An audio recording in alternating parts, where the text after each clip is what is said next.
The Fantastic Flying Books of Mr. Morris Lessmore by William Joyce.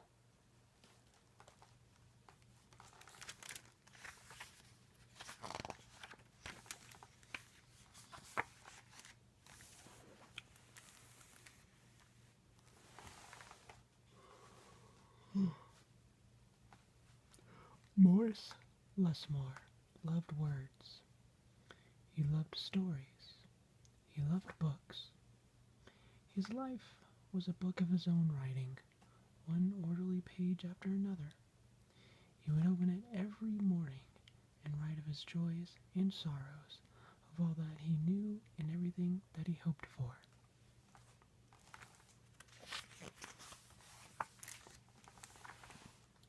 But every story has its upsets.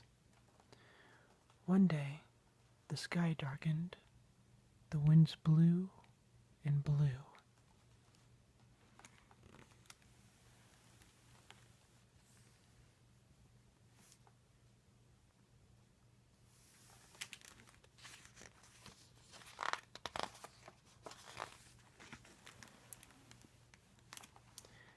Till everything Morse knew was scattered, even the words of his book.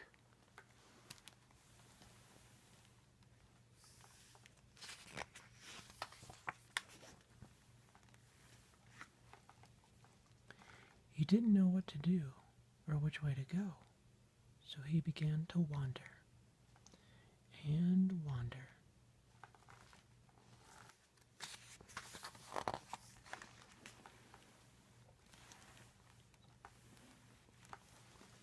Then a happy bit of happenstance came his way. Rather than looking down, as had become his habit, Morris Lessmore looked up. Drifting through the sky above him, Morris saw a lovely lady. She was being pulled along by a festive squadron of flying books. Interesting.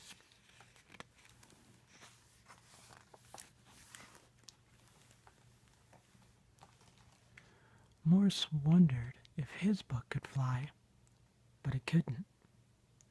It would only fall to the ground with a depressing thud. The flying lady knew Morris simply needed a good story, so she sent him her favorite. The book was an amiable fellow and urged Morris to follow him.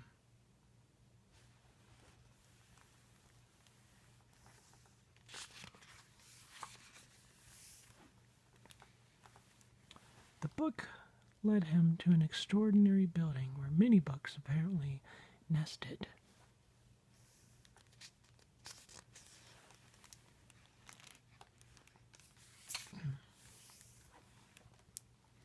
Morris slowly walked inside and discovered the most mysterious and inviting room he had ever seen.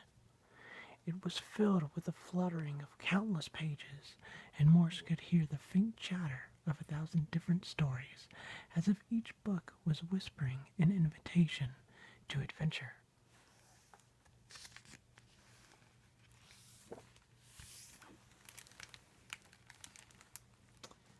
Then his new friend flew up to him and landed on his arm. It held itself open as if hoping to be read. The room rustled to life, and so Morris's life among the books began.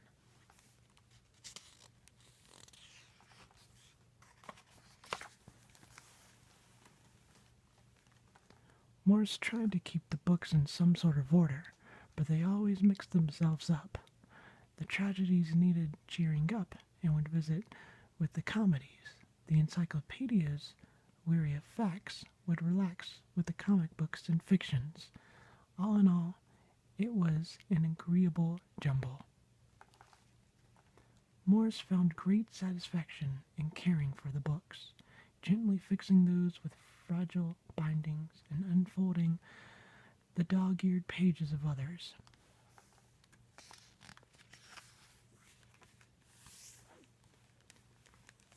Sometimes Morris would become lost in a book and scarcely emerge for days. Sorry about that.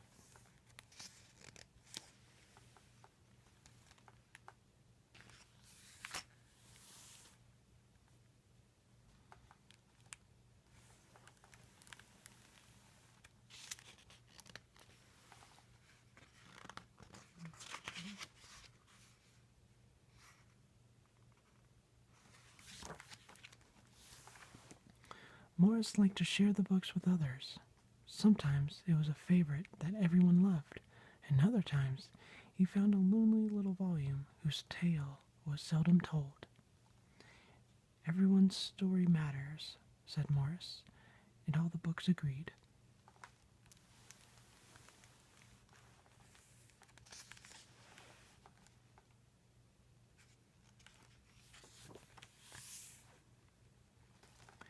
At night, after all the stories that needed telling had been told and everyone had settled down to their proper places on the shelves, the great big dictionary would get in the last word.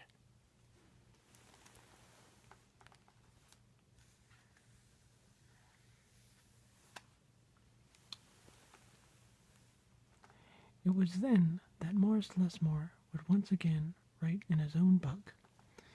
He wrote of his joys and sorrows, of all that he knew and everything that he hoped for.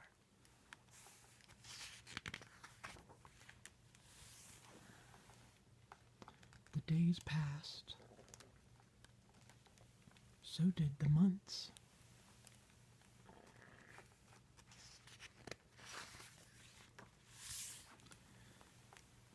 And then years, and years,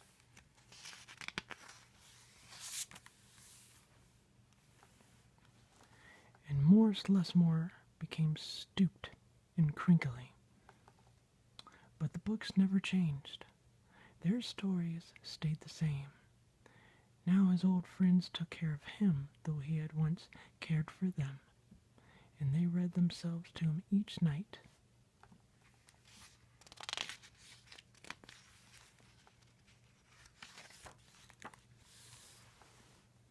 Then one day he filled the last page in his book. He looked up and said with a bittersweet sigh, "I guess it's time for me to move on."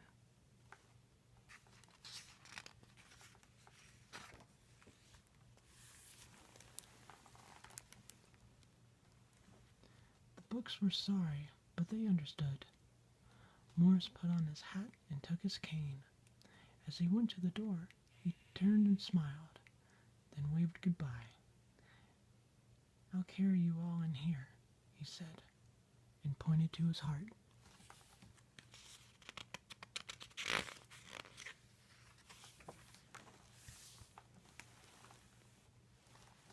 The books waved their pages, and Morris Lessmore flew away, and as he flew, he changed back to the way he'd been that long ago day when they'd all first met.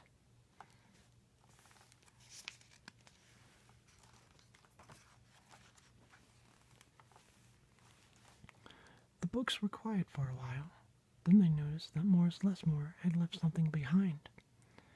"It's his book," said his oldest friend. Inside was Morris's story, all of his joys and sorrows, all that he knew and everything that he hoped for.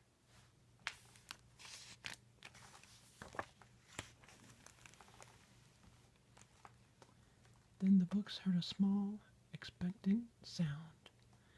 There in the doorway was a little girl. She looked around with wonder. Then something fantastic happened.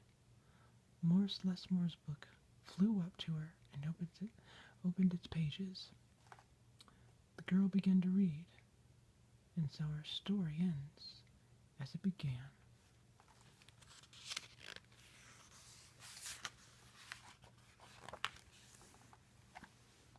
With the opening of a book.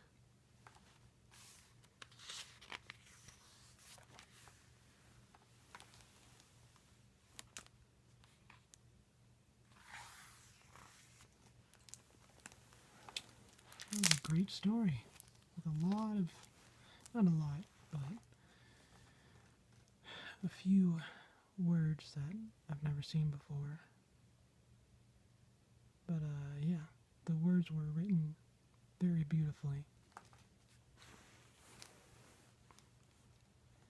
Well, that is another book in the books. Okay guys, well, I'm going to go for now, but I hope you liked. If you like this, you can give me a thumbs up and subscribe. No pressure whatsoever. Yeah, so keep calm and thank you for watching.